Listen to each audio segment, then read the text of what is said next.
just imagine in a classroom now, and people are learning, and the next thing you hear is a bomb blast. And whenever there is like a crisis, I know that the first response is their food, their general well-being, their welfare, and all of that. But it's also important that education is part of the first response. In a place like India, I was reading that about 32 million children have never been to a school self to start with. Sometimes some of our boys, they are even forced into the army. They are recruited, young boys that are supposed to be on their way to school to build their future. If it's important to us as a society that education continues, education will definitely continue. He wanted to be a soldier or something in that line. And then they asked him why. He said is because he wants to kill the person that killed his father.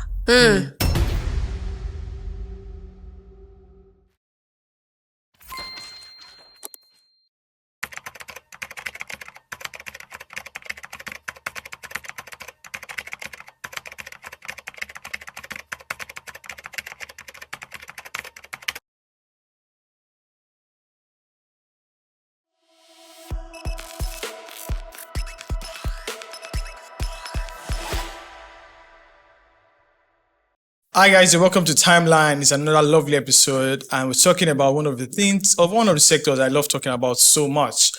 Education in conflict zones. Education in conflict zone encompasses several things, specifically the challenges faced by teachers and students in places that turn apart by war, civil unrest, or violence. My name is Paul, and with me here today is Joanese. And also we have in the building Elizabeth. You're welcome, Elizabeth. Hi, Elizabeth. Welcome. Hi, Paul. Fun fact, I think I've mentioned it before that blue is my favorite color. Oh, interesting. Yeah, so like... Another scoop. No, it's not a scope. Actually, most men blue is their favorite color. Well, I know Paul. You know me, and you know the amount of blue shirts I have. I thought he told me it was orange. But let's continue. How can it be orange? No, blue. I was just kidding. I was just... Yes. So yes, according to UNESCO, approximately 222 million children are currently out of school due to civil unrest in their regions where they stay, where they reside. I think one of the places that are usually most affected when it comes to times of conflict are schools. And that's why we're talking about this today, education in conflict zones. Well, this topic is quite, I don't know, it's giving this kind of low vibe, because when you talk about conflict zones, a lot of things are involved. Lives go, infrastructures go, when I mean go, like, they are not longer existing anymore. A lot of tragic events occur whenever conflict happens. But now we're talking about the educational sector, how conflict has affected it. And one of the barriers is that whenever there is conflict, just like I mentioned earlier, that we have infrastructures that go into extinction, and also lack of teachers, that's the educators. So you see a situation where, just imagine in a classroom now, and people are learning, and the next thing you hear is a bomb blast, and people die. And when there is crisis have started, people will say, okay, there's no point of going to school, let's just stay at home. And that moment, that child is deprived of learning. A lot of things are just, and time is going, So when a particular child does not learn at a particular stage, it gets difficult, when the child grows and he doesn't learn at that particular stage he was supposed to. So conflict zones, one of the barriers is that infrastructures are gone. We also suffer loss of teachers. Yeah, I mean, with that, right?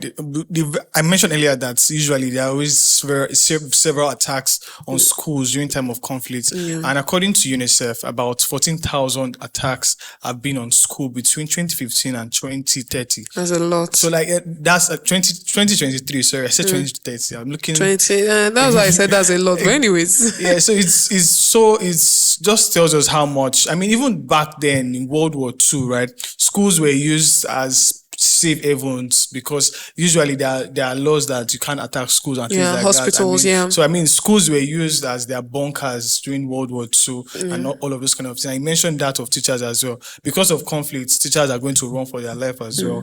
And so it's expected that we don't see teachers come to school. What are those other barriers that you've seen as well from your own field? Okay, so I think that when it's actually very devastating whenever like conflict happens. I mean, sometimes they are sudden, like such as an hurricane or something, but some of them are as a result of people's ego, like in Ukraine now. Like, why are they fighting? It's ego. Like, so whenever that happens, the effects on children is, I mean, it's crazy. Because just imagine yourself sitting in a classroom and then you just hear a bomb and then like everywhere scatters and then you don't even know if you are going to make it out of your school where you're supposed to be safe. Because I mean, education provides a kind of stability for children. Like, because it's a routine for them. They know that they go to school is safe and all of that. So when there is now like a disaster happening, there's a bomb blast somewhere, they can't even, like, I don't know how children are able to recover from that, but I believe that with some support, like mental health support and all of that, but it's another, like the question you asked me, some of the barriers, I would say teachers. Like, teachers are a major part of education. And so whenever there is like a crisis, teachers have to run for their lives. And then some of these children have to be forcefully displaced. They have to find a safe place. So some of them have to leave one country to another, one state to another. And so when they're having to leave one country to another, how do they cope with the new curriculum? How do they cope with, like, they barely, like, sometimes, like in Nigeria now, we have our own curriculum of how we do our things. So imagine a child coming from Togo, because we have some children that have been displaced from places like Togo and maybe Benin Republic and all those places. So how do they adjust to this new system and even the teachers too? Whenever there's a crisis and they forcefully displace children to a new place, how do we recruit new teachers? Do you understand? Because they have to just get teachers, and so most times they don't get professionals that the children are already familiar with. And of course, children already have a bond with their own teachers, so having to re-establish a new bond with new teachers, I mean, it's a whole lot. It's a whole lot. It's a whole lot. You mentioned talking about the people, children that are displaced, right? Another thing again, another barrier that will be there again is the language. Exactly. Yes. So for example, now, language barrier. Those that have come from Togo, probably Benin, that are coming down to Nigeria, these countries are majorly French-speaking countries and are coming to a country where the lingua franca here is English. So they have to probably now relearn a new language that probably have not even heard of before. They're just getting to know the language for the very first time. I mean, when I still used to be in the classroom, right, I remember meeting this child who was displaced, right, and he couldn't. I remember, like, I was. Usually my notes are always projected on the board and I was just going around the class to see those that were writing and things like that. And I got to him and he couldn't write. And I asked him, "Oh, why are you not writing?" And he couldn't even understand the language I was speaking. That's English. And he started speaking his own language. I had to ask in the class that, who speaks this boy's language? And then luckily for me, right, there was someone who understood his language.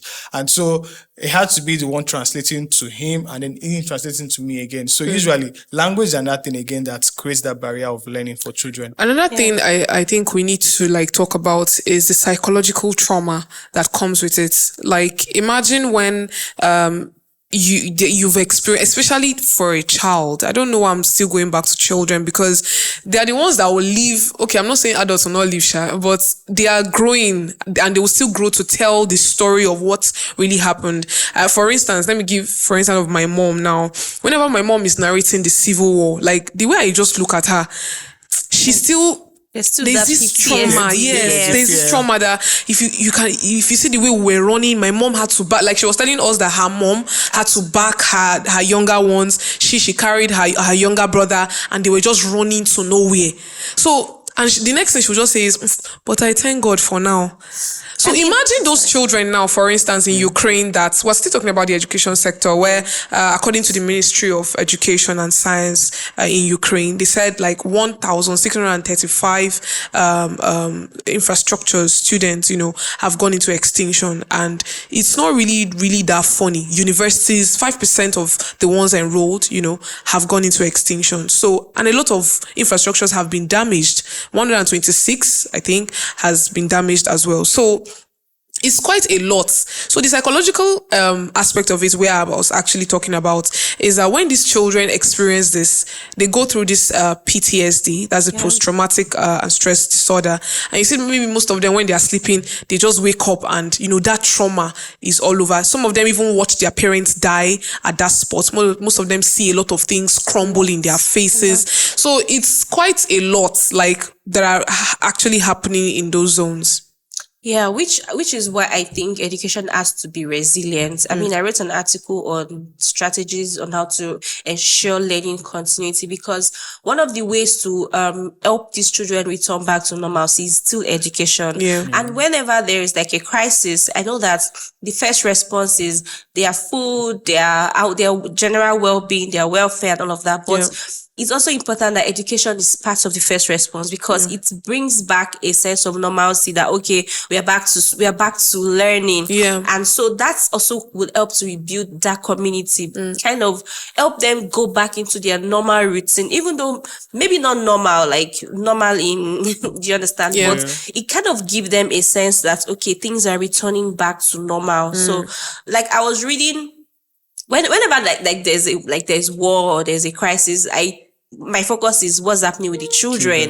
And so recently there was an hurricane in the United States, and I was reading about a child's experience of how she was talking about that she lost a story she was writing. Just something as it's not minute. Yeah. It may look inconsequential, but to that child, it's a lot. She's writing a story, and then her friends and all of that. And she like, because of the was it a flood or what? Yeah. I mean, it was just a crisis, and she lost that. The girl felt like, for her to talk about it, that means it was serious. Yeah. You understand? It meant a lot to her. It meant a lot to her. So you talk about the trauma, and in fact, I as a person, because of I've not experienced any crisis before, but because of the things I read online, and then some of the, like the 2020 episode that we had, and all of that, whenever I see a police officer, I am afraid. Like whenever I see a police officer and I see a gun, I have never been shot, nothing, but just because I saw what happened in 2020. So now imagine a child that somebody actually died, like, not one person, like several people died in front of a child. How do that child recover from that? The reports I saw in Gaza, like I was going through one of the international broadcasting media channels, and I saw a lot of crisis situation where refugees, people were running to other people's aids, running to the hospitals, seeing children being injured. In my mind, I was like, these kids are supposed to be in school. Safe. Had it been this particular country decided to stay in peace, like they just said, okay, there are some, I don't know, we're not going really going into why they are fighting, but I feel there is this saying that when the two elephants are fighting, the grass suffers. So when these two leaders are fighting, they should remember that a lot of structures are going down. A lot of things are going down that is supposed to be building their country. For instance, the educational sector, their food is also going down, their agricultural sector, a lot of things, their health system are also going down. So even in clinics, when you're supposed to run to for aid, when by the time they call and say that this is what people are here, the next thing they've threw a bomb on them. So it's quite unfortunate, honestly. It's really unfortunate. It's a very sad one, I must say. And I was still on the topic, education in conflict zone. It's for me, right? I was robbed once, right? And it happened. What kind of question is that? It happened that I I remember that it was in the middle of the night. I just started hearing gunshot and things like that. And for months, and sometimes even up to now, when I hear a very loud bang at night, I wake up and then I just go around the house scouting. sure So now imagine that I didn't even see the thieves per se because they didn't come to my own apartment, right? Okay. But the trauma of just hearing the gunshot over and over again is still in me basically. And sometimes any little bang, it's as minute as my dog's barking. I'm going to wake up and try to see what's going on outside and things like that. We'll go on a short break now. Once we return, we'll continue on the discussion, education in conflict zone, talking more about the impacts of this conflict in these zones.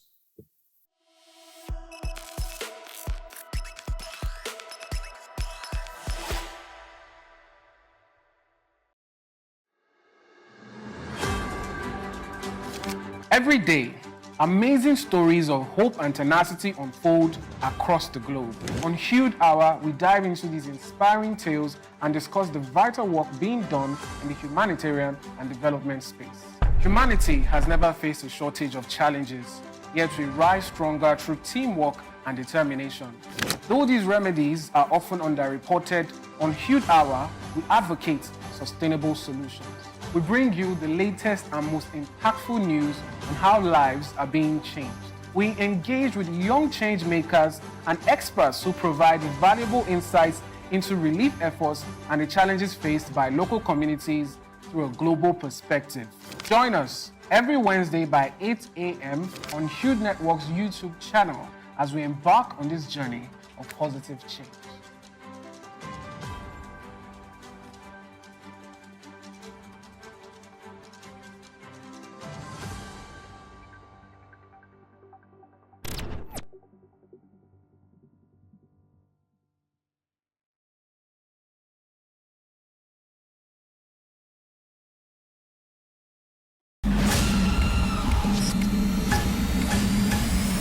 Hey everyone, let's face it, our world today experiences numerous challenges.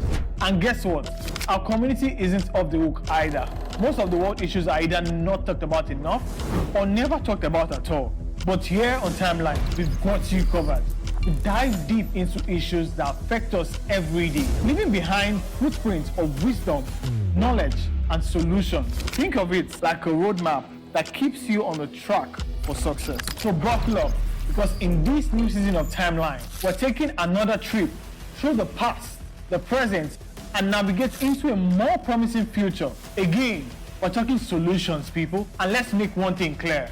This is not your average blah, blah, blah convo. This is real talk with a side of inspiration and a sprinkle of wow. I never thought about it like that. I'm your host on this impactful ride. Together, we'll tackle the tough stuff, laugh a little, and find ourselves on the path to positive change. So what are you waiting for? Season 2 of Timeline will be loaded. Let's get started. Hop in, and let's drive straight into the heart of issues shaping our world. Let's go. Oh, one more thing. Hit that subscribe button and let's take this ride together.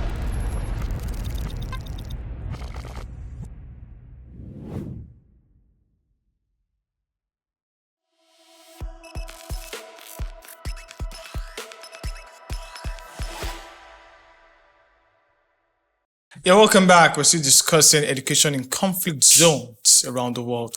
It's a sad one, but and now we're moving on to the impacts of all of these things that happen in our environment.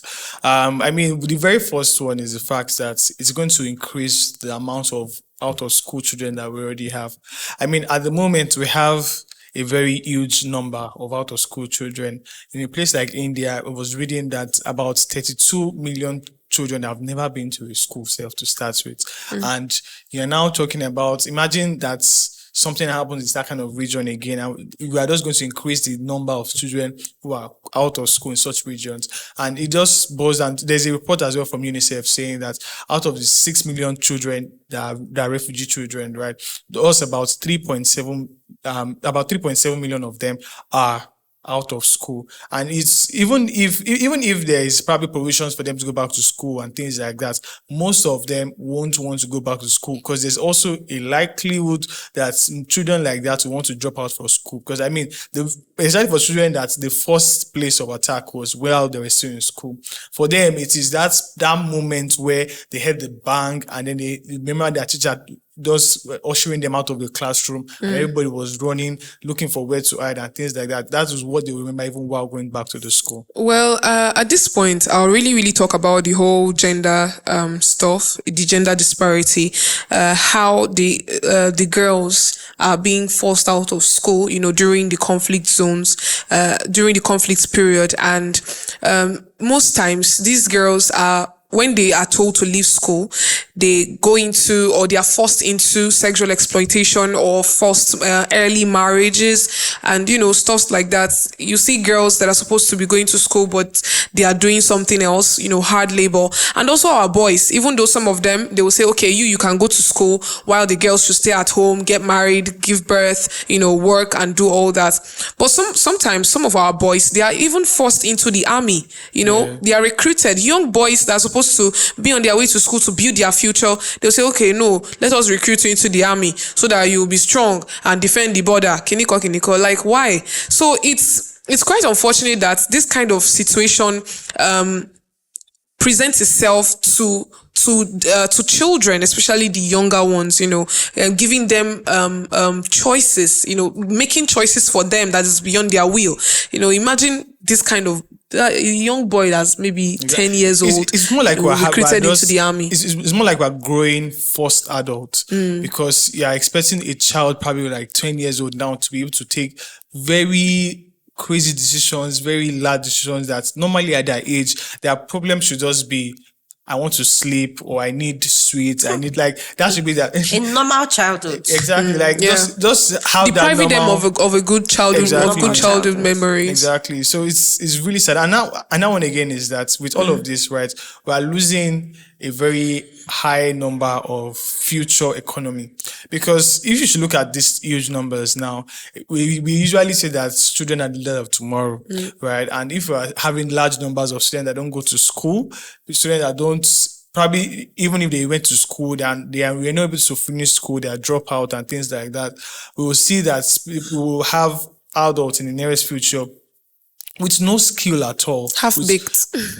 Not even, some are not baked, some will be half-baked, some will be underbaked. So it will just be it will be a shades of job. Already right now we have a very high number of unemployment already. And imagine that we have all of this high number again that coming behind us again. It's going to just increase that number and make things worse at the end of the day. I think that from what you're saying, one of the major impacts that this crisis have on these children is there's a learning poverty problem. Like, I have encountered children that are 13 years old, like on the field in Abuja, and this child cannot calculate, like, addition. A 13-year-old child should be in secondary school, right? Yes. About to write junior WAEC. Yeah, it should be and approaching senior WAEC, going to the university. And this child does not even know, simple maths. First of all, they're experiencing stunted growth because they don't even look their age, right? Because there's poor feeding, there's all of that happening. But there's also the aspect of the learning poverty. They cannot do a simple addition. Basic math. It's mind-boggling. They cannot actually do basic mathematics. Like, I could not believe it. There's a huge learning crisis, especially here in Africa, because that's, where our own work is focused on. And then these children have been displaced. So they are in IDP camps. They are just they're just there. They're just there. So my question is, what does the future hold for this kind of children? They just end up being exploited. Like, you see some of them, all these terrorists and all of that, they start to entice them to do stuff for them, and they'll recruit them into those. And the cycle just continues. You get, so it's important that children are in school. It's very important that they are in school. They are not just roaming around the streets and all of that. So, and then another thing, you're talking about children being recruited into army and all. My colleague was talking about that she encountered a child, and the child said he wanted to be a soldier or something in that line. And then they asked him why. He said is because he wants to kill the person that killed his father. Because his father probably died. Rebel already. Do you understand? From like this boy is in primary school because we work with that age group, and he said he wants to kill the person that killed his father. He's probably a victim of act of terrorism or something, and he probably watched his father died in front of him. Who knows? And he said he wants to be a soldier because he wants to kill the person that killed his father.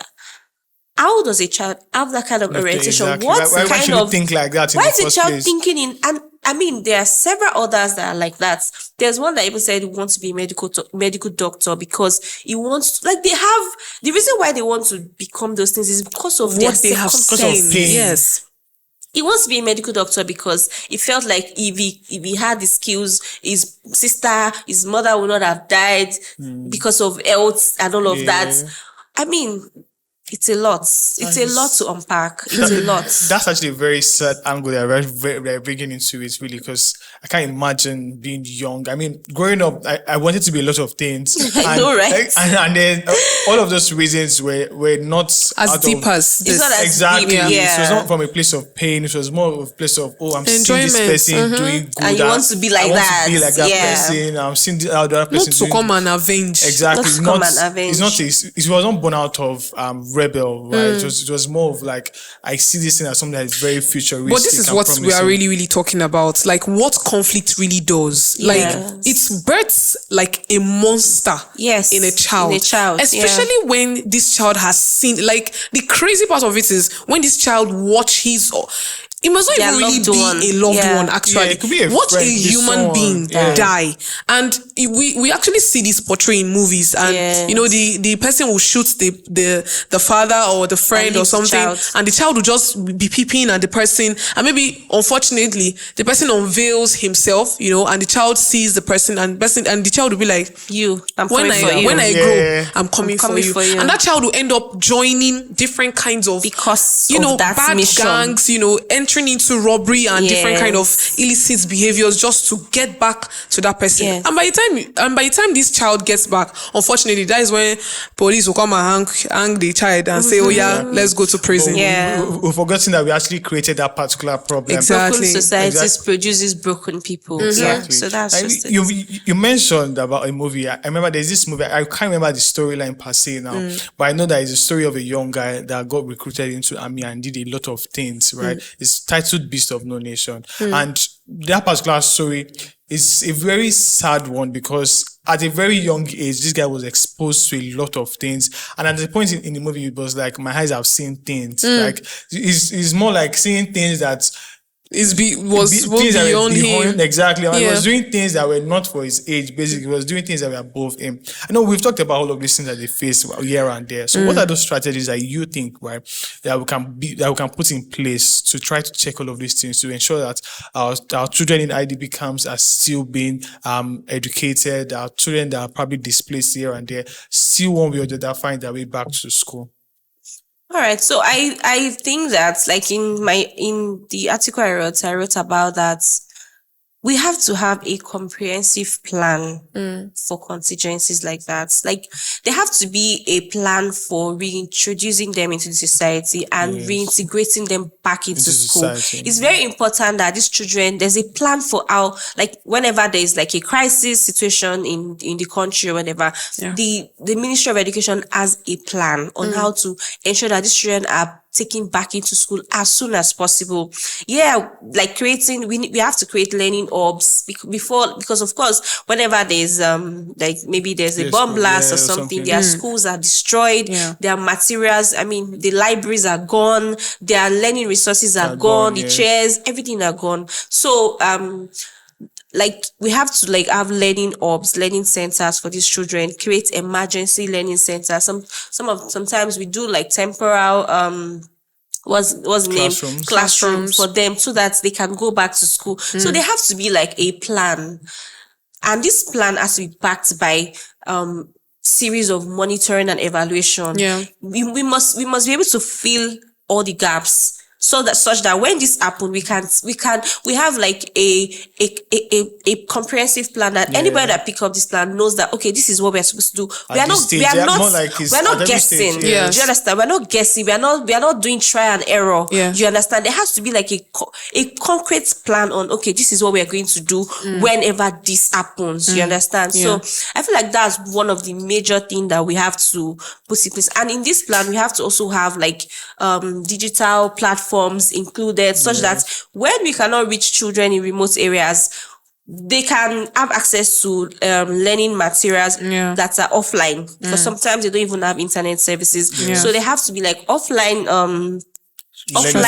learning platforms that they can use. Because I remember that in 2020, when there was a pandemic and the children were displaced, of course they could not go to school because of all of that, and then they had to be at home. Many of these schools, although private schools, they had Google Classrooms. They were using Google Classrooms to teach and give assignments and all. So children were still able to learn, even though it was not their usual. But I mean, the gap was filled somehow. Do you understand? So there have to be those digital, and I know that there are also offline digital platforms that other children were using to learn.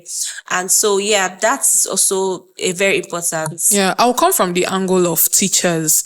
For me, without teachers, there is no education.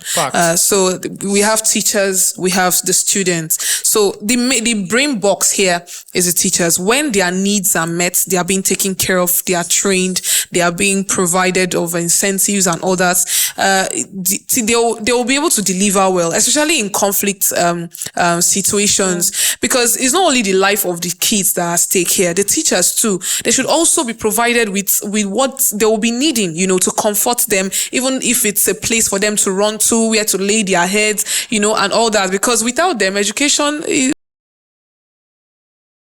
And also, we should also encourage teachers to reach out to these students, to reach out to these pupils. You made a mention of offline strategies, which is very, very important, because there are places where there are no internet connectivity. So most of these teachers, we can even do a kind of home lesson if it's possible, making these teachers go to where these students are, risking their life, because most of these teachers are so passionate that, yes, we still want the whole thing to continue, the education life to continue, but we don't have what to back us up. So if they are being provided, they are being shielded, they are being protected, I think education, whether come rain, come sunshine, it will never die.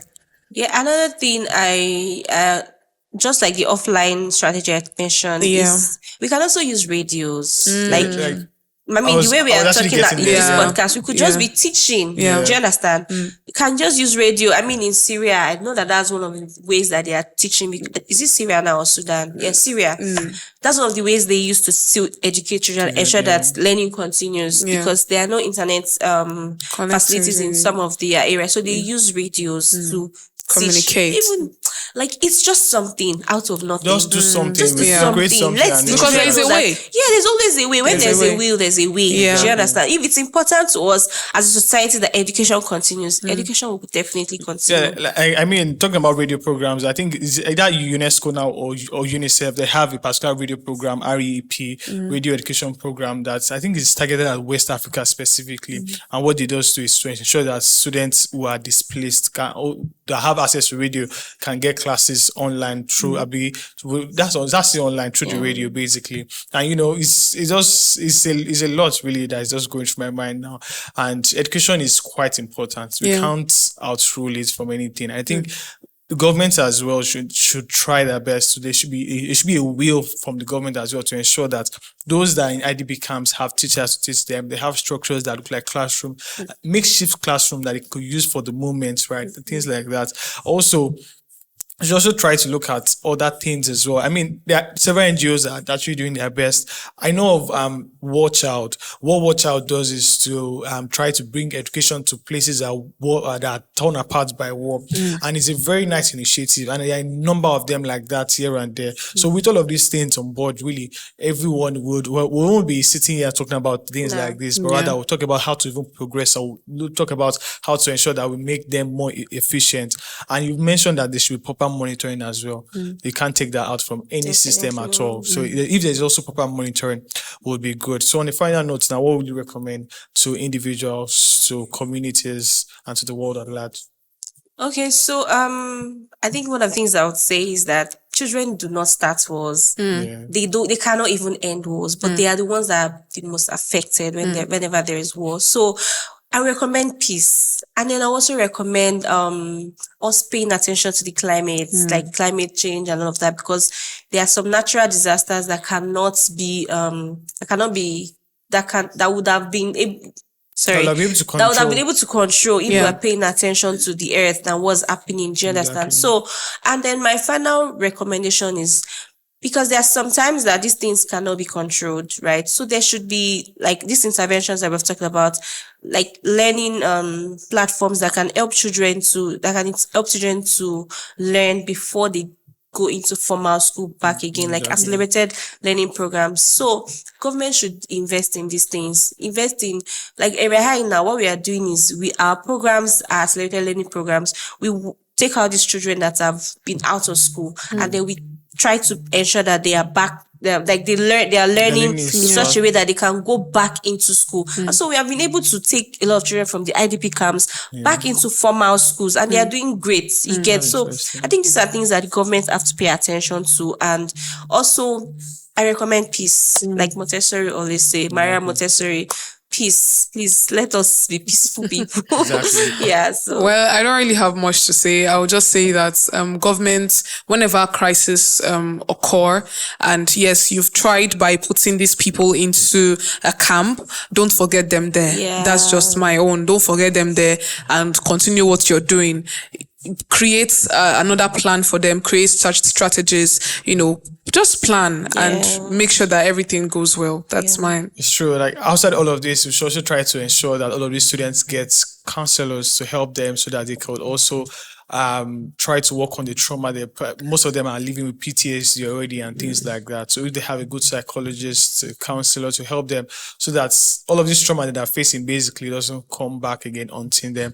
I think that will be all be able to take today on this episode. It's been a lovely one so far.